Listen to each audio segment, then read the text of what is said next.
বাংলাদেশের যে রাজনীতি এখন চলছে সেই রাজনীতিতে আমরা কে কতটুকু কাজ করলাম, কতটুকু অবদান রাখলাম, সেই অবদানের স্বীকৃতি পাওয়ার জন্য আমরা অস্থির হয়ে যাই।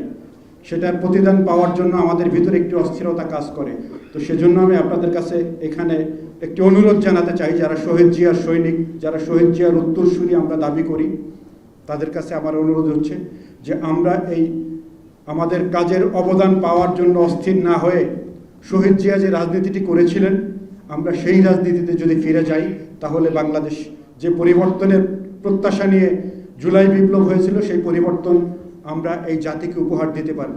শহীদ জিয়া কী রাজনীতি করেছিলেন? শহীদ জিয়া যে সাহসিকতা এবং ত্যাগের রাজনীতি করেছিলেন, সেই সাহসিকতার রাজনীতি আমাদের করতে হবে। যিনি তার জীবন বাজি রেখে উই রিভোল্ট বলে যিনি বাংলাদেশের স্বাধীনতার জন্য অস্ত্র হাতে তুলে নিয়েছিলেন, এদেশের মানুষকে ঐক্যবদ্ধ করেছিলেন, স্বাধীনতার ঘোষণা দিয়েছিলেন, তিনি সে সময় চিন্তা করেননি তার জীবনটি নাও থাকতে পারে, তিনি শহীদ হতে পারেন। তিনি সেই সাহসিকতার রাজনীতি করেছিলেন। সেই সাহসিকতার রাজনীতি যদি আমরা করতে পারি তাহলে দেশের পরিবর্তন হবে।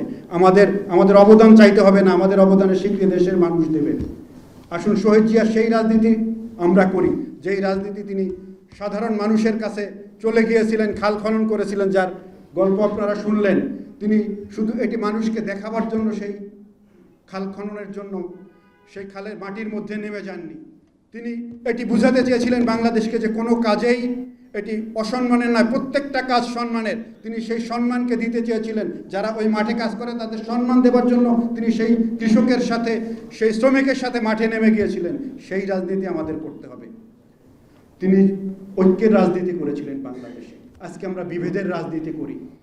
তিনি যে ঐক্যের রাজনীতি করেছিলেন, যে আধিপত্যবাদী শক্তি যখন বাংলাদেশকে দখল করে নিয়েছিল, তখন তিনি যখন বাংলাদেশের আকাশে আবির্ভূত হলেন, তিনি তখন ঐক্যের রাজনীতি শুরু করেছিলেন। সেই ঐক্যের রাজনীতি দিয়ে তিনি এদেশের সাধারণ মানুষের হৃদয়কে জয় করেছিলেন, এদেশের আপামর জনগণের হৃদয়কে জয় করে এদেশে স্মরণীয় হয়ে রয়েছেন। সেই ঐক্যের রাজনীতি আমরা করি, বিভেদের রাজনীতি না করে। আসুন আমরা শহীদ জিয়ার রাষ্ট্র গঠনের রাজনীতি করি। তিনি এদেশের মেধাগুলোকে বাছাই করেছিলেন, মেধাগুলোকে বাছাই করে তাদেরকে সেভাবে মূল্যায়ন করে এই দেশকে গঠন করবার জন্য যেই রাস্তা তিনি দেখিয়েছিলেন, সেই রাস্তা ধরে যখন হাঁটা শুরু করেছিল, বাংলাদেশ হু হু করে সামনের দিকে এগিয়ে যাচ্ছিল।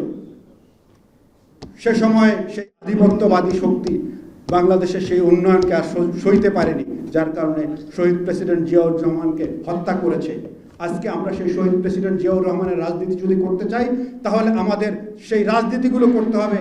আমরা শুধু মাথায় পতাকা বেঁধে, আমরা শুধু বড় বড় ব্যানার নিয়ে শুধু স্লোগান দিলে হবে না। সেই দেশপ্রেমের পরিচয় আমাদের কাজের মধ্য দিয়ে দিতে হবে। সেই পরিচয় যদি আমরা দিতে পারি, তাহলে বাংলাদেশের মানুষ আবার 24শে যে জুলাই বিপ্লবে জীবন দিয়েছিল, যে জন্য সেই তাদের উদ্দেশ্য সফল হবে। আর না হয় বারবার আমাদের রক্ত দিতে হবে। আসুন আমরা এই বাংলাদেশকে গঠন করবার জন্য, শহীদ জিয়ার অসমাপ্ত কাজকে সামনের দিকে এগিয়ে নিয়ে যাওয়ার জন্য আমরা তার রেখে যাওয়া কাজগুলো আমাদের জীবন দিয়ে হলেও আমরা এদেশে বাস্তবায়ন করার চেষ্টা করি।